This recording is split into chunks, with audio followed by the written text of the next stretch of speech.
क्या हो अगर एक छोटा सा नियम ये तय करने लगे कि कोई पहाड़ पहाड़ है भी या नहीं। सुनने में अजीब लगता है ना, लेकिन इसी एक नियम की वजह से दुनिया की सबसे पुरानी पर्वत श्रृंखलाओं में से एक, हमारी अरावली, आज सचमुच खतरे में है। जरा इस बात पे गौर कीजिए।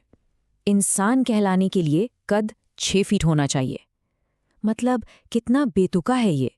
पर क्या हो अगर मैं कहूं कि ठीक ऐसा ही एक नियम, ऐसा ही एक लॉजिक अब पहाड़ों पर लगाया जा रहा है। जी हाँ, बिल्कुल यही हो रहा है भारत की अरावली रेंज के साथ। ये हिमालय से भी पुरानी है और आज एक अजीबो-गरीब परिभाषा की वजह से इसके अस्तित्व पर ही सवाल खड़ा हो गया है। एक ऐसी परिभाषा जो ये तय कर देगी कि इसका कितना हिस्सा बचेगा और कितना हमेशा के लिए खत्म हो जाएगा। तो चलिए इस पूरे मामले की तह तक चलते हैं। सबसे पहले ये समझते हैं कि आखिर ये नया नियम है क्या, जिसने इतना बड़ा बवाल खड़ा कर दिया है। ये है वो 100 मीटर्स का नियम। सुप्रीम कोर्ट ने इस परिभाषा को मान लिया है। अब इसका मतलब क्या है? मतलब बहुत सीधा है। अगर कोई पहाड़ी अपने आसपास की जमीन से 99 मीटर ऊंची है तो टेक्निकली वो अरावली का हिस्सा है ही नहीं। और अगर वो अरावली नहीं तो उस पर कोई फॉरेस्ट प्रोटेक्शन एक्ट लागू नहीं होगा। मतलब खनन के लिए दरवाजे पूरी तरह खुल जाएंगे। अब जरा इन आंकड़ों को देखिए, ये सच में चौंकाने वाले हैं।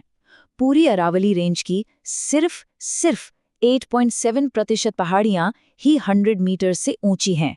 इसका मतलब 91.3% पहाड़ियां, यानी लगभग पूरी की पूरी रेंज, अपनी कानूनी सुरक्षा एक झटके में खो सकती है। सोचिए जरा, 91.3%। तो सवाल ये उठता है कि अगर 91.3% अरावली असुरक्षित हो जाती है तो होगा क्या? इसके नतीजे कितने भयानक हो सकते हैं। देखिए, ये सिर्फ कुछ पहाड़ों के गायब होने की कहानी नहीं है। ये एक बहुत बड़ी पारिस्थितिक आपदा की बस शुरुआत है। सबसे पहले अरावली हमारे लिए एक दीवार की तरह है। एक मजबूत दीवार जो थार के रेगिस्तान को दिल्ली, हरियाणा और यूपी की तरफ बढ़ने से रोकती है। अगर ये दीवार टूटी तो आप समझ लीजिए कि रेगिस्तान धीरे धीरे हमारी उपजाऊ जमीन को निगलना शुरू कर देगा। दूसरा, ये पहाड़ियां एक बहुत बड़े नेचुरल स्पंज की तरह काम करती हैं। इनकी मिट्टी मॉनसून की सारी बारिश सोख लेती है, जिससे लाखों लोगों के लिए ग्राउंड वाटर रिचार्ज होता है। अब सोचिए, जब ये पहाड़ कटेंगे और इनकी जगह कंक्रीट आ जाएगा तो क्या होगा? पानी जमीन में जाएगा ही नहीं, वो सड़कों पर बहेगा। नतीजा, एक तरफ बाढ़ और दूसरी तरफ जमीन के नीचे भयंकर सूखा। और बात यहीं खत्म नहीं होती। अरावली के जंगल खासकर दिल्ली एनसीआर के लिए एक नेचुरल एयर प्यूरिफायर का काम करते हैं। ये पेड़ पौधे धूल और PM 2.5 जैसे खतरनाक पार्टिकल्स को सोख लेते हैं। अगर ये जंगल गायब हो गए तो वो सारी धूल और पोल्यूशन जो अब तक ये पहाड़ रोक रहे थे, वो सीधा हमारे फेफड़ों में जाएगा। और इसका असर सिर्फ हम इंसानों पर नहीं पड़ने वाला। जरा जानवरों के बारे में सोचिए। खनन की वजह से क्या होगा? उनके आने जाने के रास्ते, जिन्हें वाइल्ड लाइफ कॉरिडोर कहते हैं, वो टूट जाएंगे। जानवर अपने ही जंगल के छोटे छोटे टुकड़ों में मानो कैद होकर रह जाएंगे। इसका नतीजा इनब्रीडिंग होगी, यानी एक ही परिवार के जानवरों में प्रजनन होगा, जिससे उनका DNA कमजोर पड़ता जाएगा और आखिर में वो एक जेनेटिक डेड एंड पर पहुंच जाएंगे। मतलब वो जिंदा तो दिखेंगे, पर जेनेटिक तौर पर वो खत्म हो चुके होंगे। अब ऐसा नहीं है कि ये सब कुछ रातों रात हो रहा है। ये लड़ाई कोई नई नहीं है, बल्कि दशकों से चली आ रही है। एक तरफ विकास है और दूसरी तरफ पर्यावरण, और दोनों के बीच टकराव लगातार जारी है। अगर हम पीछे मुड़कर देखें तो कहानी 80 के दशक में शुरू होती है, जब रियल एस्टेट बूम के लिए पत्थर की होड़ मची थी। फिर 1992 में सरकार ने अरावली को इकोलॉजिकली सेंसिटिव घोषित किया, लेकिन अवैध खनन रुका नहीं। तब सुप्रीम कोर्ट को दखल देना पड़ा और 2002 से लेकर 2009 तक खनन पर धीरे धीरे करके पूरी तरह से बैन लगा दिया गया। और ये बैन क्यों जरूरी था, इसका अंदाजा इस एक आंकड़े से लगाइए, 31। ये वो संख्या है उन पहाड़ियों की जो राजस्थान के एक ही इलाके में अवैध खनन की वजह से पूरी तरह से गायब हो चुकी हैं। मतलब वो अब नक्शे पर हैं ही नहीं, पूरी की पूरी पहाड़ियां गायब। लेकिन इस पूरी कहानी में एक बहुत बड़ा ट्विस्ट है। असल में सिर्फ 100 मीटर की ऊंचाई ही प्रॉब्लम नहीं है। असली खतरा, असली खेल तो इस बात में छिपा है कि ये ऊंचाई नापी कैसे जाएगी।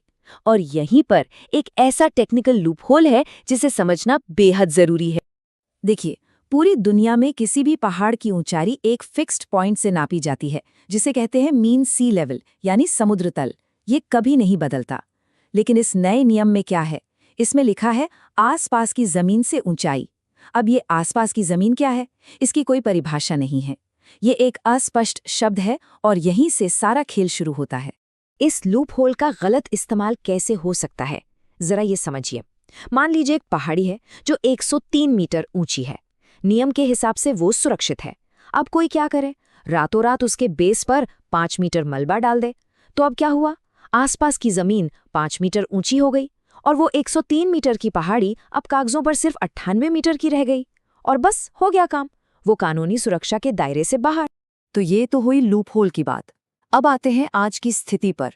फिलहाल क्या हो रहा है और आगे का रास्ता कितना अनिश्चित है। तो देखिए, अभी के लिए सुप्रीम कोर्ट ने नए माइनिंग लाइसेंस पर रोक लगा रखी है और ये रोक तब तक है जब तक MPSM यानी management plan for sustainable mining तैयार नहीं हो जाता। अब ये प्लान क्या करेगा?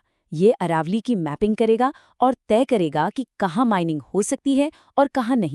सुनने में तो ये अच्छा लगता है, लेकिन जो पर्यावरण के लिए काम करते हैं उन्हें एक डर सता रहा है, कहीं इतिहास फिर से खुद को न दोहरा दे। और इसके लिए झारखंड के सारंडा जंगल का उदाहरण दिया जाता है। वहां भी क्या हुआ था? पहले 80% जंगल को नो माइनिंग जोन बनाया गया। सबने कहा वाह क्या बात है, लेकिन फिर दबाव में आकर सरकार ने उन्हीं सुरक्षित जोन्स को आयरन और माइनिंग के लिए खोल दिया। तो डर यही है कि कहीं ये MPSM भी सिर्फ वक्त निकालने का एक तरीका ना हो। तो आखिरी और सबसे बड़ा सवाल यही बचता है कि ये जो मैनेजमेंट प्लान बन रहा है वो सच में सस्टेनेबल माइनिंग के लिए है, या फिर ये हमारी 2.5 अरब साल पुरानी विरासत के लिए एक पॉइंट ऑफ नो रिटर्न है? क्या हम वाकई दुनिया की सबसे पुरानी पर्वत श्रृंखलाओं में से एक को हमेशा के लिए खोने जा रहे हैं? इसका जवाब भविष्य में नहीं, बल्कि आज, अभी लिए जा रहे फैसलों में छिपा है।